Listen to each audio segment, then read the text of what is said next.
Right, so welcome everybody this afternoon to our first of the panel discussions through the Counting Children Coalition.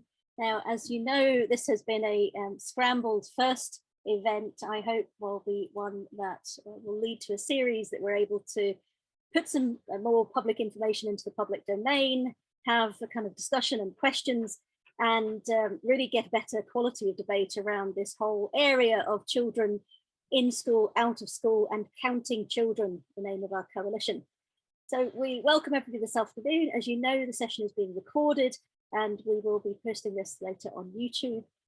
We do welcome questions, however, via the chat. We won't be taking people on camera for privacy reasons, but we welcome questions in the chat. We'll do our very best to answer them. We won't be addressing the whole of the schools bill, but focusing rather on the aims of the coalition, and particularly around clause 48 and why it will be divisive and fundamentally shift the balance of power between families and the state, and are concerned around it.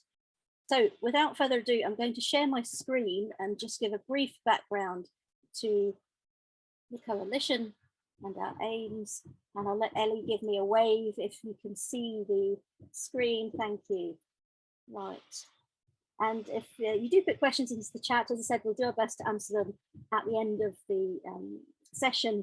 We're going to just start off with this, and then Ellie will speak to some of the concerns around the area.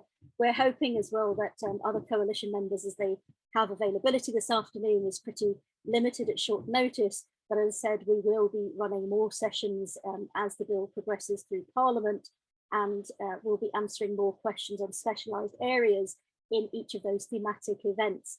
So this is really a background introduction to the coalition and where we are today and our initial position on the schools bill. We'll welcome any questions on any of that. And if there are questions you have that are outside of that remit, we will be able to take them, and we may well be able to follow up with you afterwards. We can't make any promises across the whole of the bill, but certainly within our own specialties, we'll do our best.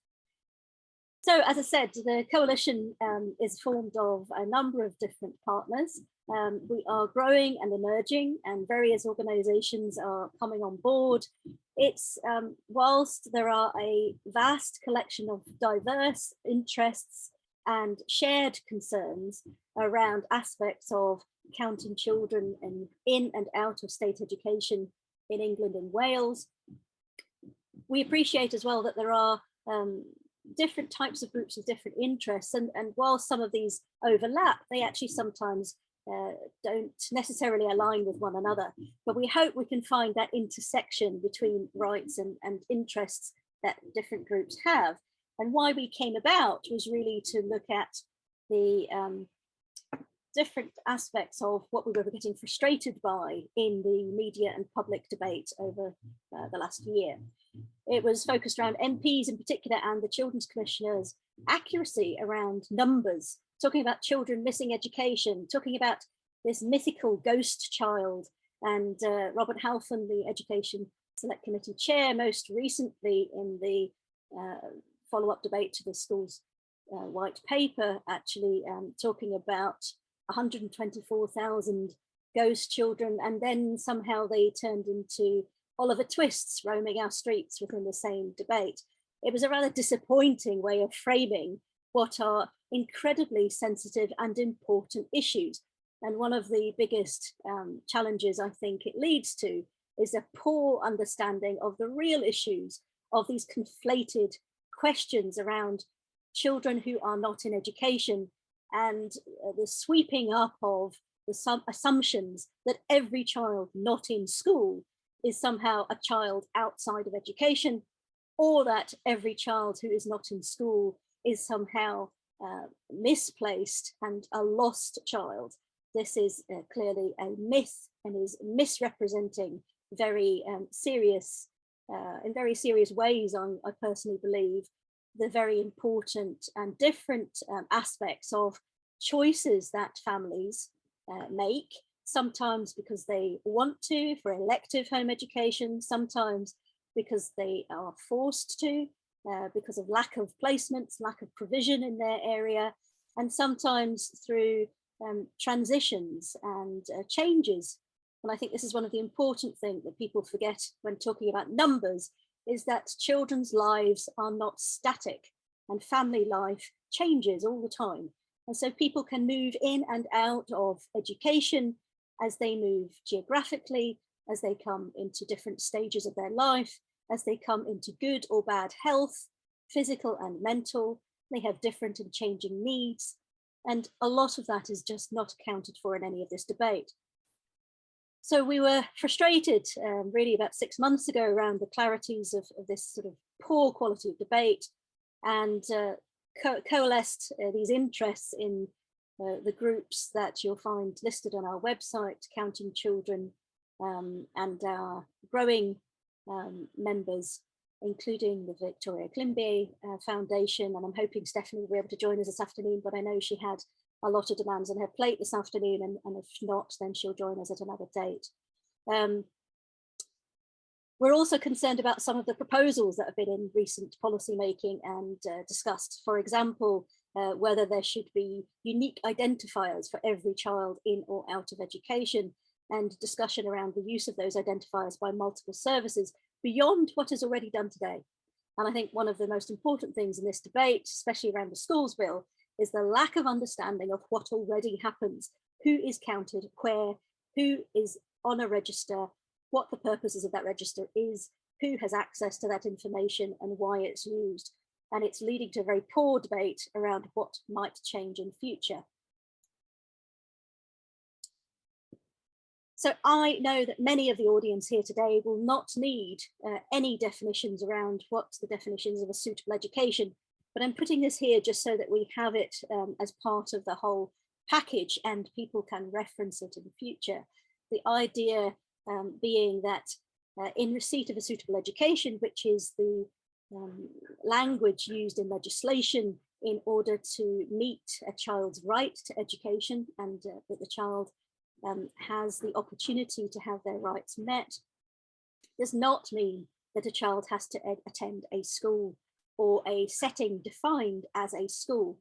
And that has important questions for legislation and also oversight by the Department for Education and or Ofsted and others. The definitions around absence have been very, very poorly placed into the media by leading figures, most of whom already mentioned. And I think it's also very important to get a better understanding of what absence and persistent or severely absent means in some of these statistics. And also that has changed. And where people are talking about severe absence or persistent absence, there is very often the missing part of that debate, which is that the main reason behind this is illness. Now, after 2 years of an ongoing pandemic, it is not surprising that children are out of school settings because of illness. But what is rarely mentioned, even in the most recent report by the Children's Commissioner this week in a blog, saying that 1 in 4 children have been severely absent in the autumn term last year, was that main reason is illness, and that in fact it was better than the year before. So improvements were seen there. So rather than presenting this as a problem to be solved, it needs to be understood of what the reasons are behind, different reasons behind absence, and also not to conflate all of this from the odd day or odd session into some sort of pandemic of missing children out of school. So there's some facts and figures there which people can refer to in future. Again, the Department of Education publishes this information. On the bottom right hand corner, you can see the link. This was updated just this week. We're looking here at the March 24th, the 24th of March figures this year. But you'll see that the department sort of rolls these numbers up into big numbers, like, you know, how many sessions of missing education for 8 million children who are in school equates to how many million days they missed. Nobody seems to ask what value each of those days has. As part of that, it seems to be bums on seats is what counts at the moment, but we can get into that in another day's discussion. Something I think that matters is the definition. Now, at Defend Digital Me, we focus on children's data, and particularly around rights in terms of privacy, and that dovetails into data protection. But we're also pretty concerned about accuracy of data and using correct statistics well. The persistent absence threshold has been moved 3 times since 2010. And I think it's important to remember that those sessions missed, number of sessions missed, has in effect made it easier or more likely that a child will be given the label of persistently absent now today, because it's based on a 10% or more of sessions missed. That means each school day, for example, has 2 sessions, one in the morning, one in the afternoon. It's much easier to reach that now, because the previous figure in sort of 15 years ago was 20% missed. So we're not talking apples for apples here when we talk about these changes over time. As we mentioned, part of the frustration around this has been media reporting and inaccuracy of numbers, and we want to seek to improve that as a coalition. We're also very concerned about misrepresentation of tragic, awful child deaths, particularly in families where there's some sort of misrepresentation that these children are not known to services or not on school registers when they were in fact enrolled in schools. And there needs to be much greater care taken around the highly sensitive and I think sort of the whole topic, but especially when you're looking at individuals' lives and deaths, there needs to, I think, be a much greater gravitas and seriousness given to the accuracy of how individuals' personal circumstances and the data, when used collectively, is used.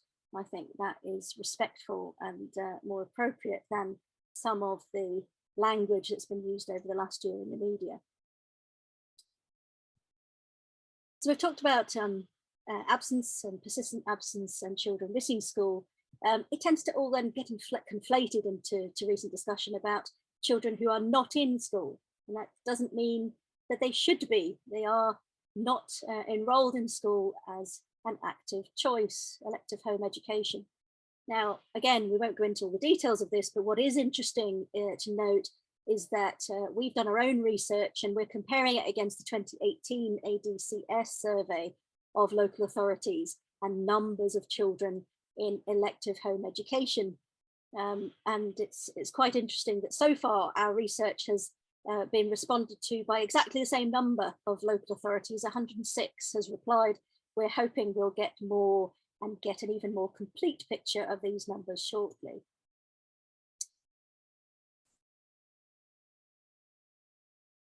Very pertinent to today's discussion on the schools bill, we'll point out that in 2020, Robert Halfon, chair of the Education Select Committee, wrote to then Education Secretary of State. I'm not sure how many we've had since then. I think I've lost track. But he wrote in the letter in follow-up to the Select Committee inquiry on elective home education that a register on its own would not achieve much. It would need adequate resourcing and a clear purpose. And some of this is then really important to remember when we're talking about the schools bill, because the schools bill talks about a register, does not talk about resourcing. And in fact, quite the opposite, the assessment and impact assessments of the bill completely miss out any costing that the follow-up of a register would by default intend. A register on its own would not achieve much. Robert Halfon's words, not mine. The next group that tends to get conflated into this whole discussion, children missing education. So these are children whom the local authority have identified as not in receipt of a suitable education. What's a little grey area is how local authorities achieve that with clarity and consistency. And we certainly know of families with whom disputes between the local authority and personal circumstances have led to children being moved out of the elective home education label and into children missing education. It could come with all sorts of questions then of whether or not the child is missing education. And we start to sense there is sort of more anxiety around the idea that a child is not in receipt of suitable education, is missing education, and that it starts to move into a slightly more stigmatized label around vulnerability. And this comes with then the questions of, what do those labels mean? What does the data mean? Who's going to have access to it? How is it used to become more important? Now, we have asked local authorities as well about the children missing from education numbers. We are getting those numbers back. The Attendance Alliance, chaired by the Department of Education in February this year, estimated, they used the Children's Commissioner's estimates that they rounded up their numbers based on sort of statistical analysis and suggested that 9,000 children are CME, missing education completely. Now, this is very, very different from the sort of numbers that Robert Halfon was talking about, this 124,000 ghost children. I think, again, it highlights the problems of conflation and making sure that we actually know who we're talking about and what kind of issues that others are identifying associated with these labels. So I'm not going to go into all the definitions, they're here for reference, but this is where we start to get down into the sort of real questions around safeguarding then, children who are off the radar. And somehow, again, the assumptions made that if a child is not known to the system, that they are of a different kind of category of vulnerability. Now, there's arguably a question around children who are known to local authorities and then move into being unknown. That was the estimation done by the 2014 NCB report, and they estimated that 1,022 children had been known to the local authority and then were off the radar. Now, that's again a different label, a different set of questions that come into discussion. But again, these tend to be conflated.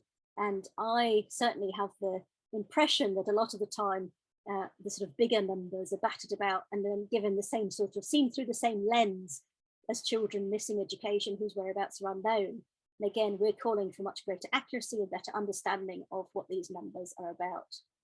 Now, again, these are figures for reference. I'm not going to go into all the detail here, but we know from our own research in 2018 that alternative provision numbers is counted badly. And the reason we say that is that there's inconsistency in how children are counted, whether as a single individual in an alternative provision placement in a school on a particular day and time, or whether they are counted multiple times across a different year, depending on how often they enter alternative provision across a year. We also found some local authorities grouping people together by hours and then dividing it by a full-time pupil's education, so creating what's called a full-time equivalent. So we know that alternative provision numbers are counted inconsistently. However, creating a new register for that simply won't solve that problem. So we're a little bit concerned and perplexed.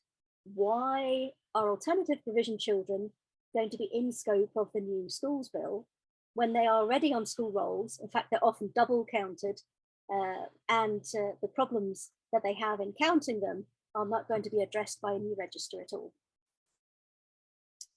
So we've got some references here to other materials, which we're leaving here again just for reference. Our own data we're starting to publish on a limited basis now that we have response from 60% of local authorities.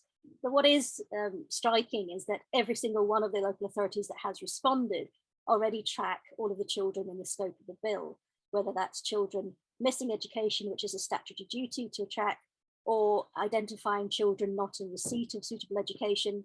They also go beyond that and track elective home education, and they track children who come in and out of education, which again is a statutory obligation already. So most of what we really dispute in the bill is around who is going to be on the register. I think is far, far broader than children out of school or children missing education, which is how it's been framed by the media. And we also note that really most of this sort of tracking is already well done. It certainly happens. What is missing is the sort of clarity, consistency, and confidence around doing it at a local authority level. So we won't go into all of the laws, but we are going to just talk briefly about some of the proposals.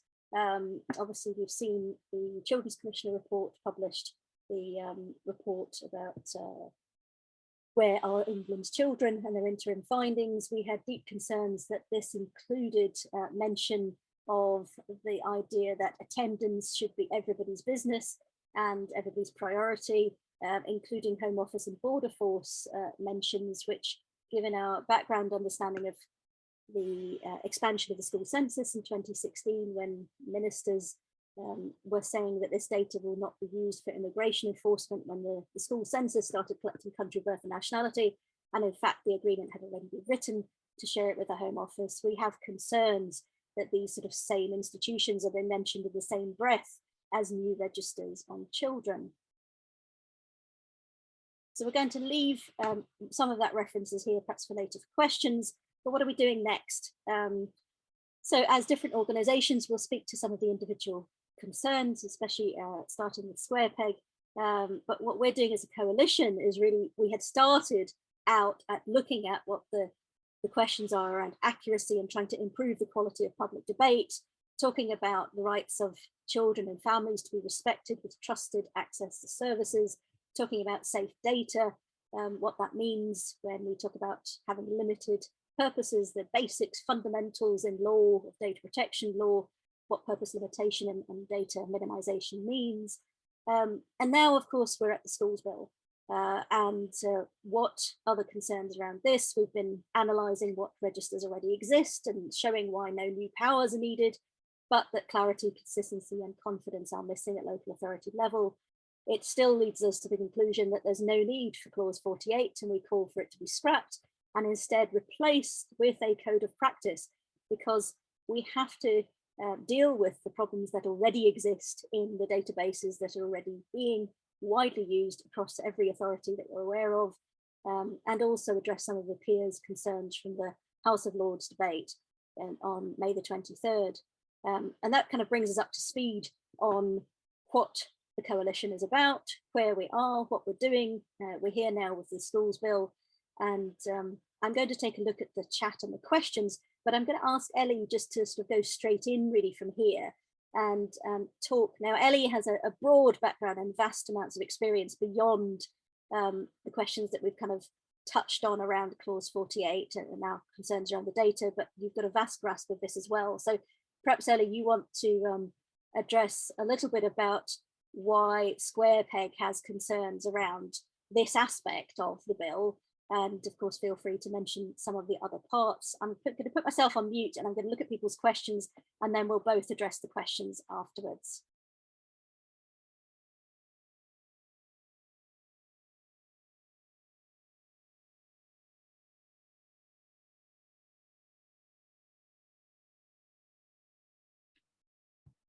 Okay, I'm unmuted.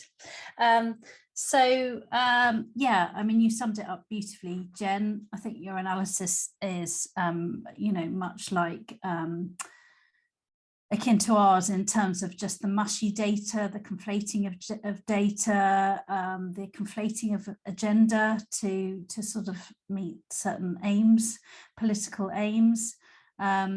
And we absolutely share our concerns, your concerns around the use of data long term. So one of the things that's really concerning us is within one of the impact statements about the data usage for, attached to the bill, it says that attendance data for every single child from the new live tracker, which we can talk about some more, is going to be stored and freely shared for 66 years between all the agencies that you've just mentioned.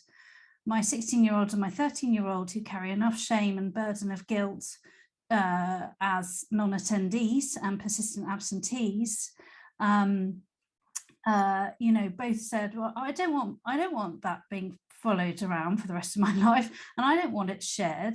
And these are young people who, you know, absolutely don't want that. I've just seen Carmel's reaction there. Hi, Carmel.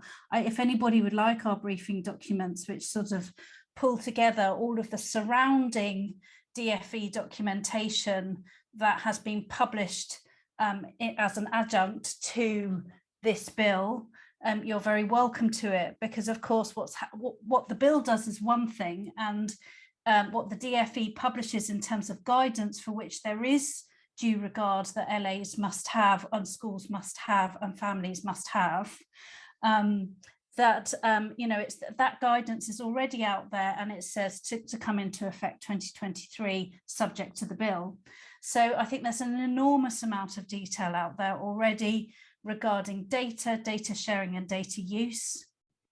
And then for us, really thinking about our square pegs and our persistent absentees, is we already know through my personal experience and the experience of thousands of families how this plays out if you have a child who is chronically ill, and to have your to have it questioned. Well, do you have to have a hospital appointment during the school day? Can't you move it? I mean, as if we had a magic wand to book ourselves in for an NHS appointment whenever we liked. We don't.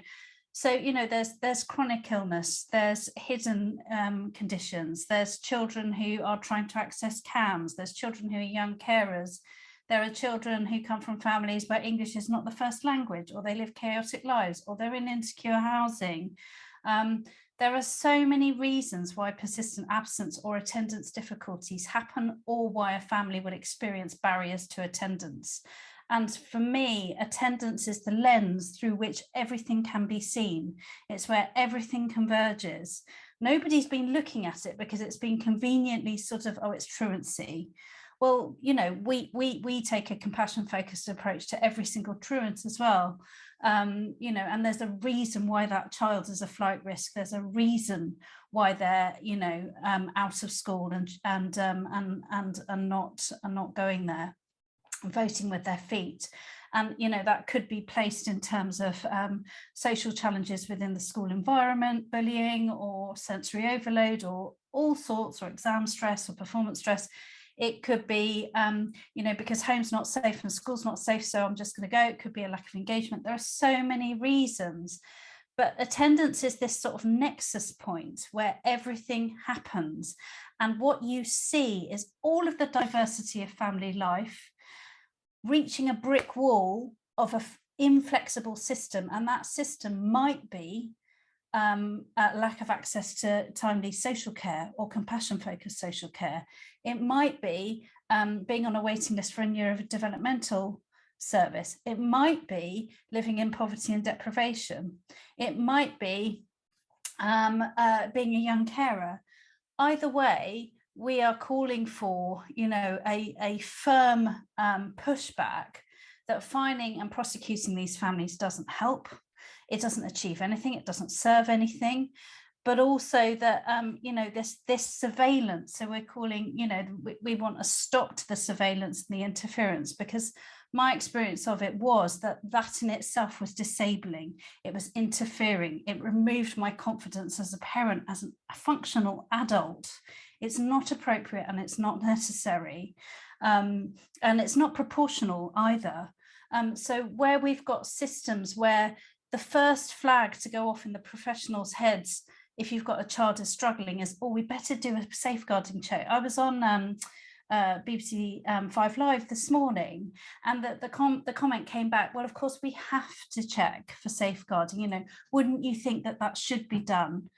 Well, if we hold in mind that the vast majority of children and families are not a risk to their child, and actually if they're struggling, it's, a pastoral approach is what's needed, a caring approach is what's needed. If that is the first measure that families encounter, rather than the suspicion, the involvement, the documentation of families, the surveillance of families, the questioning of families. So there's a lot, so much in there, and it's the sharing of data as well, is deeply concerning. But the long-term storage for us and the carte blanche, but within part 3 as well, anyone who's following the bill in the press as well will know that ex-secretaries of state are looking at part 1 and are really sort of tearing apart the academy's part of it. There is a flagrant disregard and actual presumption, and they're just assuming that they're going to put it in there and there's going to be no regulation and no parliamentary scrutiny, particularly around guidance. And as we know, what happens within a parliament, whatever party is in power, guidance in education just gets issued and it has massive consequences. And because the Department for Education also has oversight of children's social care, and that is a risk-averse social care lens. So it's a social services, it's a children's services lens of risk and harm, needs to be ruled out before we can do anything else because of the risk-averse nature. We're seeing unprecedented numbers of children and families, funneled into a safeguarding lens, and subjected to child protection. And it feels like, and you have evidence, that the data is constantly being conflated. We've been I don't know if anyone else has noticed it, but we've had more press in the last 12 months of cases of abuse and neglect than I think I've ever experienced in my entire life. I mean, there's something every week. Now, those cases are tragic, horrendous. No child should go through that. But it needs to be in balance with the vast majority of children who are doing their absolute best, and they're not waving but drowning. They're ghosted by services. They're not believed.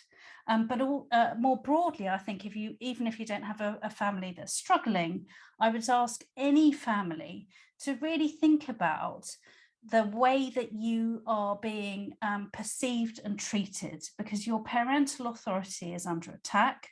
Your veracity of opinion as to whether or not your child is fit to attend is under attack.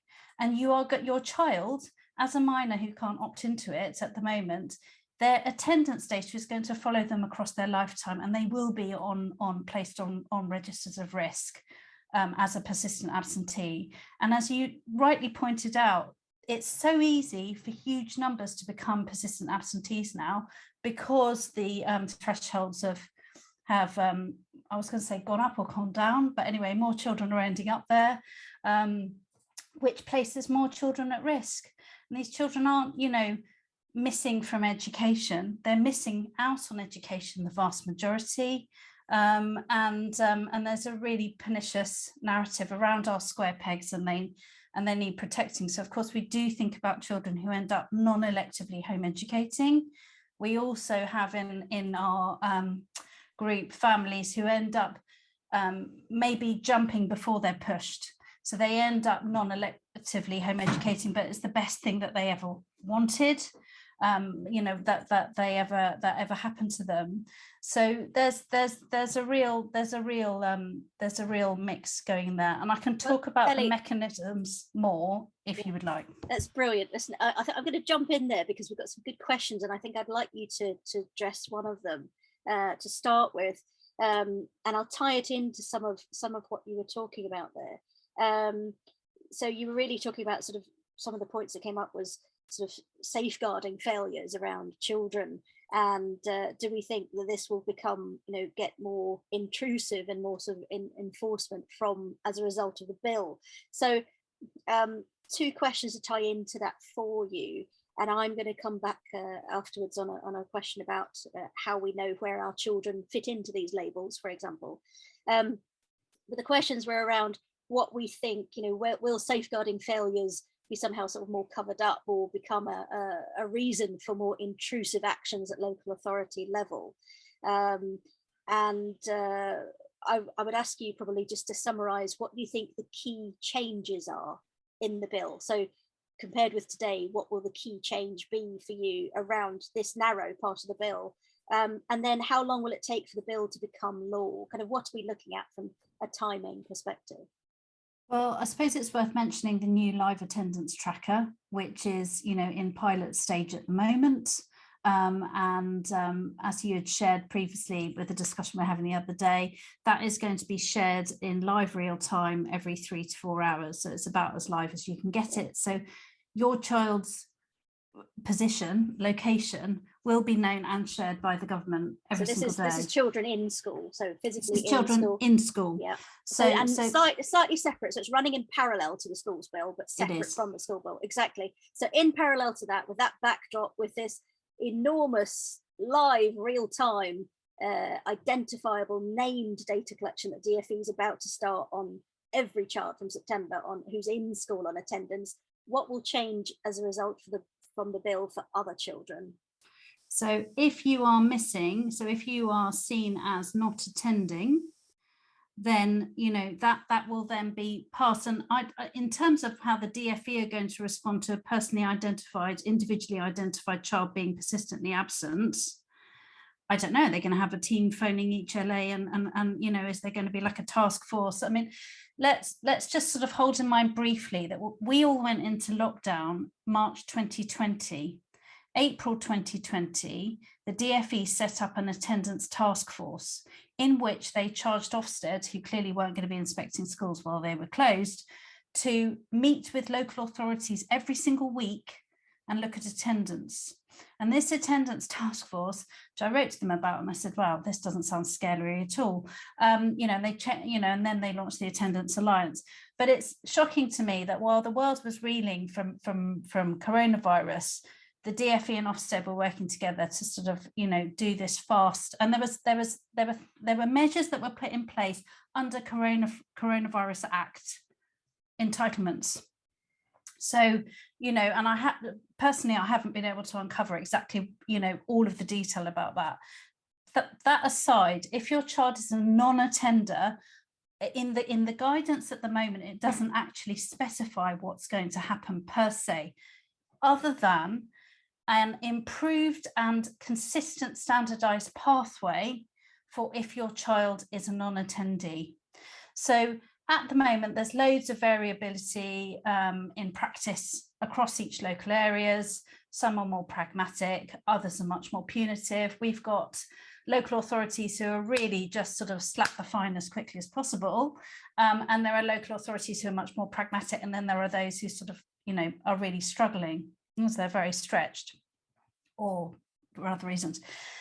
So what's in the bill, if you are a non-attendee, is a very clear pathway through the issuing of a warning notice in the first instance, which will be those nudge letters. It will be, the sort of information that it's your parental duty to ensure your child attends school, and you'll sort of receive that letter that will remind it. And a warning that you may be subject to a final prosecution. Are those timings changing? Is there anything going to change in that gap between a warning and a prosecution potentially? So all of that is tying up. So it's standardizing. Most of the timing has been tightened up to within 10 working days or 40 or 2 working weeks or 14 days. So you can see that all of that is going to fast track. So if, for example, you don't open the warning letter and therefore you don't respond and make representations and let the school know that you're doing everything that you can, then you may then be fast tracked to receive a fine. And that's within 14 days. So it really is a disadvantage to the most vulnerable, those that are illiterate or those that are of no fixed abode, let us go amiss. So if you look at Schedule 31A, which anyone can have a look at on page 45 of the bill, you can see the pathways very quickly laid out, and then there is areas within the imposition of the penalty and the penalty notice and the consequences of late payment and appeals. You can see that, for example, with regard to appeals themselves, your grounds for appeal are absolutely very narrow now.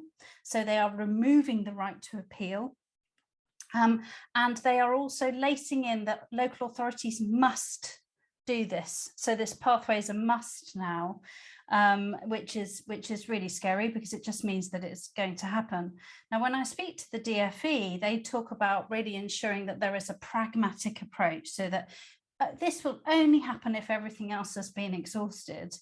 But we know with the differences of opinion around a child's fitness to attend, or whether or not a parent is believed, we know that single parent families are even more disadvantaged. So they appear in the fines and prosecutions data much higher than everyone else. Mothers are disadvantaged because they are prosecuted more quickly, are disproportionately represented as well. So, you know, you can see a real problem. I spoke to a magistrate who talked to me. I didn't really understand the single justice procedure itself, which is the postal notice and the fine. That process is inherently anti-human rights because it frustrates anyone's, there's under the Human Rights Act, there's the right to participate in your prosecution. So you have the right to defend yourself, you have the right to appeal, you have the right to engage in the process. You know, it's not just we're going to fine you, you can't do anything about it. And because of this postal notice, because the hearing is what's called a closed hearing with a magistrate and a clerk who basically receive representations and decide, and the narrowing on the reasons for that they can grant an appeal, chuck out the fine is now going to be more narrowed. Parents often don't engage. So there's another element which is called the non-response rate to this particular process. And it's used for sort of shoplifting, and Partygate was under this process, for example, the fines attached to that. The mechanism itself is problematic because I've just lost my train of thought. So the right to appeal, the right to represent yourself. It's just gone out of my head. It'll come back to me. Something it reminded us of is in our analysis of the bill, what we understood is that the magistrates' court mechanism for receiving fines will be changed and run as it does with other sort of payments that can be automatically deducted from wages or welfare payments. Does that meet up with your analysis? Well, so I'm just getting that confirmed. I'm speaking to Just for Kids Law and Transform Justice and Liberty, and there are various groups that are sort of doing a deep dive to absolutely confirm that that is the case. But yes, it certainly looks like that's the case. And of course, this procedure as well is that it includes costs. So what can happen is you can have a parent who can only pay of the £60, £40 worth, but they still end up in costs in court for not paying the whole sum. So they might be up there for £1.50, and yet they are unable to pay it, and then they're rewarded costs. So they might end up paying, you know, £701.50. So it really is an extremely blunt instrument and isn't at all acceptable. And your organisation is calling for basically this part of the bill to be chucked out, right? That parents shouldn't be. Yeah, it's unethical. It's anti-human rights. It shouldn't be happening. It doesn't help. And when I asked the DfE for data, for evidence that this actually improved attendance, there isn't any. No. And they didn't have any. No. But it's the use of the data. I think if you sort of look at the live attendance tracker with that's going to happen, and that sort of interplay between the DfE and local authorities and the tightening of that system, it all makes for an extremely concerning read. And then if you look at that in context of the guidance that's currently out there, so another element within the bill itself in part 3 is the use of school nomination orders and school attendance orders. This is pre-fine process, and for example, it says in the guidance that an early help discussion may include the offering of a parent contract in which a parent might be able to agree to try to get their child into school. I always refuse to sign those damn things because I was like, I can't promise anything. I can't put even though it's a fictitious contract, I can't sign this thing because my child is too vulnerable and unable and you don't understand. That now in the guidance is being instructed as if a parent refuses to sign a voluntary parent agreement or if refuses to engage in early help around attendance, document that, because that will be used in court if they end up for non-attendance. So there is a presumption of evidence gathering against vulnerable families whose child is struggling to attend, and that's what this bill represents broadly. So, and certainly we were talking about, you know, the timing for the bill. I think we're all concerned that it's a lot in a bill that is being rushed through with too little scrutiny. So we're looking at the moment, the stage of the bill is that it is passing through, and it started in the House of Lords. It is at what's called committee stage. It will have 5 days of discussion and then goes to the next sort of more nuanced polishing and then signing off at report and third reading. It will then go to the House of Commons, and we're expecting that to be either towards the end of July or the start of the new term in September. It's all a little bit open. These things are never quite set in stone, and certainly could catch us by surprise and sneak up on us, but that's the sort of timing we're looking at. And then as Ellie's talking about, and I'll answer just a couple of the questions in the chat, this live attendance tracking register is again going to be applicable for all children in schools on school registers from September this year. They've already got 13,000 schools signed up, and they're looking at every school, so that's 23,000 schools signed up from the autumn. We were asked, how do we know where our data are in these records? Now, it's a very good question, because today you can ask, and you will be able to ask in future. We have concerns at Defend Digital Me because the UK Data Protection Act is also just about to come under reform by the government's changes to the Data Protection Act. And one of the proposals in that had been that they would start to charge again, because the GDPR had made it a requirement that if you wanted to find out what was in your own record somewhere, it had to be free of charge. So we'll be pushing hard back against that suggestion, should it become more concrete in the draft bill in the Data Protection Act. But it means that you have what's called a subject access request right. You can access your own information. And the purposes of that really is to serve both the individual and the institution, because it allows you to make corrections to your data, allows you to check it's accurate. And that comes with well-documented safeguarding around when it is appropriate or not appropriate to do that. And that both is to meet the rights of individuals, but also to protect them. So for example, where there really are child protection concerns, those records can be treated in a slightly different way from where there are not. But you are able to ask anyone about your own records. You can make a subject access request to a local authority. You can very recently, the Department for Education has changed their website. You can access what the Department for Education holds on you and your child. And you'll be asked to provide proof of identity and address to be able to make that request, so that they'll be able to make sure that the person asking for the information is the person that it is about. If you want to follow up with us afterwards, you're welcome to do so at Defend Digital Me, and we can take you through that process for how to make a subject access request most effectively with where you are. So how does you know then where your child is in those labels? I mean, you should do. So it should actually be a requirement already that you're notified of if information is going to be collected or created about you, that you're told who's creating it, for what purposes and why. That's informed data processing. And it's certainly something we want to be incorporated into the bill. So one of our asks is that because of the expansion of the powers that the Secretary of State will get to be able to ask the local authority to expand what they collect, the bill already says the local authorities will be able to have the right to expand what they collect at will.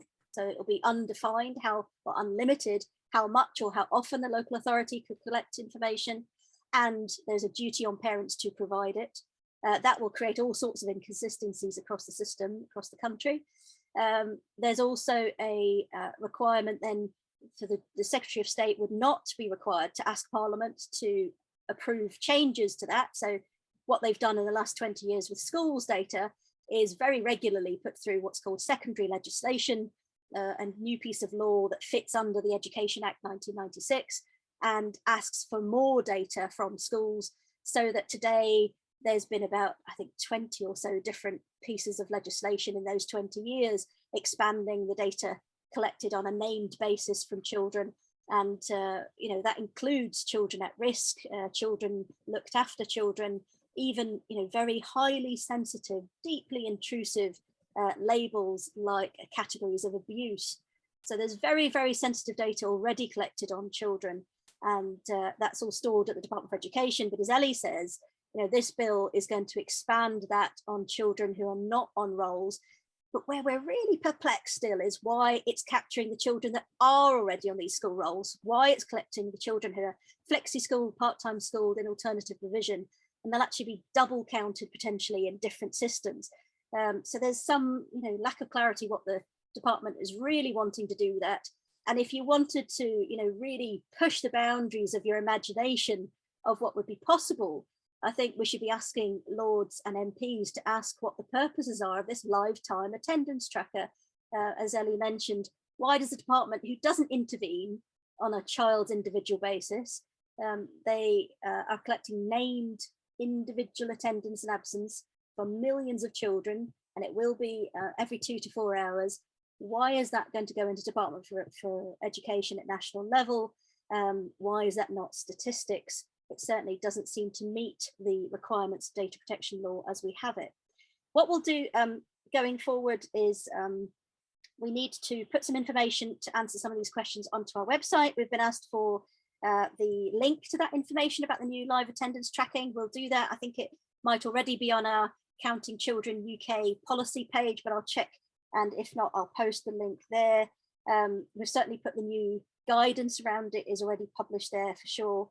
Schools Week also did a good article on it. We'll also put some more information around the magistrates process. Ellie, I think that's a question in the chat, and how we can make sure that we're very clear about that, make sure it's accurate, and what the process is today and what it will be in future. And I'm just checking some of the other questions. I think, Ellie, perhaps the thing to wrap up with, as I'm conscious of time, is what is it you think people could be doing today, or if not yet today, what they could be doing in future if they've got concerns around the bill and this part of it for them? Yeah, so I mean, I know that everyone's chomping at the bit. I think bear in mind that it's all about pacing as much as anything, and timing who you contact and when. In terms of your MP, if you do want to contact your MP, certainly it takes time to make representations to an MP, and they may not respond, so it might take an MP 4 weeks if you're lucky to get an early reply. So if you'd like to contact your MP, do. However, we are resources that will give you some lots of information in order to do that if you wanted to get into specifics. But as a concerned citizen, based on today's discussion, if you do want to do that and you have an open door with your MP, for example, go for it. But we are going to be helping you with a cohesive evidence-based response. One of the asks that we are calling for is for a mental health registration code to be implemented, and we got buy-in from some Lords and some support from Lords for that, because a lot of our families who end up in the parts of the bill, sort of this jettisoned punitive approach, is because the absences are unauthorised. So this is where I'm thinking about the live attendance tracker and unauthorised absences and how that is going to be used for children on roll. But if we can start authorising absence for mental ill health, then that means that we're starting to capture that data to understand the sheer scale of children who are struggling due to mental ill health.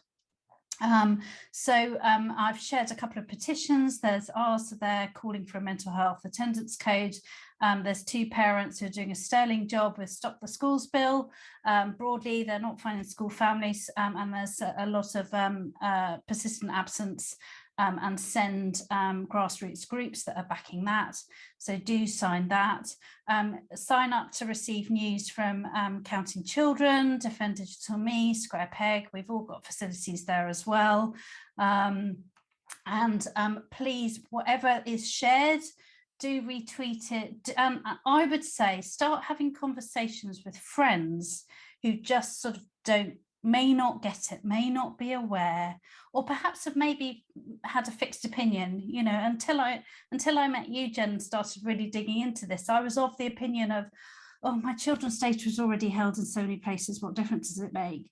And actually, when you start digging in and understanding, A, what's come to pass before politically in the attempts around data, and B, if you just hold it in mind in terms of the drive around attendance to have all children in a mainstream school at all times, and whether or not that is appropriate or right, you know, just thinking about those themes, I would say, have conversations, start engaging interest would be my recommendation. If you're chomping at the bit to go to your MP, do, but I would hang back a little bit, A, until we've got our resources, and B, until the bill is a little bit past this week, past committee stage, when all of the amendments will be pulled together.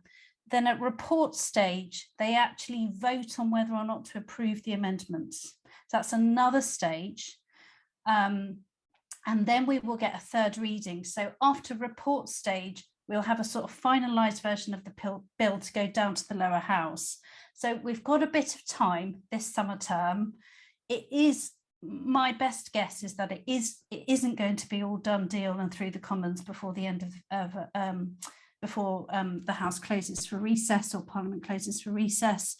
And then there will be a really short shock, potentially, in the month of September, when Parliament reconvenes on the 5th, which is the first day back for school. And of course, that's when so many of our families really do fall off the edge once again, or there's an upsurge in deregistrations and all sorts. So that's right. Yeah, marathon, not a sprint, I would that's say. right. So there's five days of committee stage. We've got the dates are published on our policy page on the website as well. So if anyone wants to know when they are, they're there. There's a brilliant wrap up, Ellie. I think that's where we are, where we're going, what's coming next.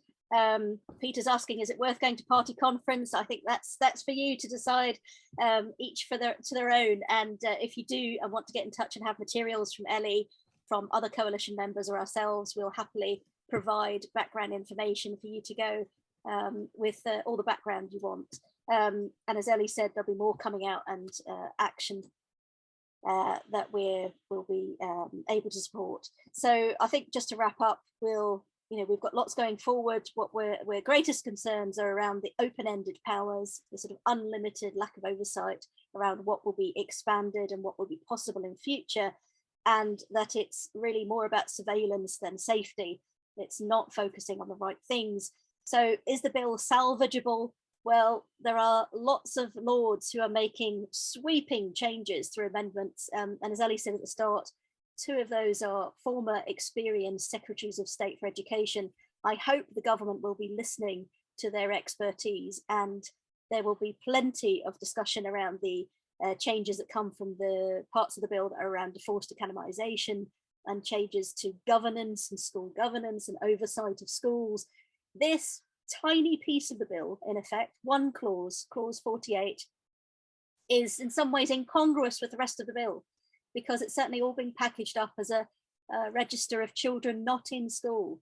So why is it in the schools bill at all? And we're rather disappointed that such a significant national change in data collections with open-ended powers for not just this Secretary of State, but any Secretary of State that follows them, and given party events yesterday, that reshuffle might be sooner than one might think, you never know. But whoever sits in that seat will have these open-ended powers. It's why our coalition is calling for a code of practice around current powers, scrap the clause 48 and instead put in good governance for good data. And the Department for Education can knock itself out with all the statistics it likes, if I can say that word, but we really need to reduce the amount of named individual data they're holding, because as Ali says, once they get the powers to distribute it, we've lost control over it. It can go to anyone and you don't know where it's going. It needs instead to be held in a safe place. People can come to the data who have oversight, who are accredited, who they know who they are, access it, leave the data in place, go away with knowledge, but don't start passing around our children's identities and really exploiting and exposing their future identity. Protection of that identity is lost. So we think there's a lot to be done here. There's a lot possible. We're optimistic that we might be heard, and with your support, I think over time we can certainly make the changes that are needed. We're going to look forward, Ellie, aren't we, to other participants from the coalition in future sessions. I know Stephanie was keen to take part from the Victoria Climbié Foundation. I think today, just at such a scramble, was difficult. Professor Emeritus Andy Bilson, also academic, Professor Emeritus Eileen Munro, who was the author of the 2011 Government's Review of Child Protection, all supporters of the coalition, including Big Brother Watch, the York Travellers Trust, No More Exclusions, and others. We have a newsletter which is just about to kick off, and the link to that is on our About page on the Counting Children website. I'll put the link to that into the chat now as we wrap up. Thank everybody for coming. The session will be now, I'll stop the recording and we'll place it on the YouTube channel if anyone wants to look at it in future and share it with MPs or friends or others who are asking questions as you progress. And as you said, follow Ellie's sort of measured approach to who you contact and when, but start talking about it on Twitter. Our hashtags so far have been schools bill, one word, clause 48, one word, safety, not surveillance. Ellie, any others to add? No, let's stick with those for now. Start with those, and once you find the schools bill hashtag, you'll find others. We'll look forward to seeing you in future. I hope you'll join future events, and thank you for your time. If we haven't answered your question, do come back to me. My Twitter is open and you can ask us questions. We'll catch up.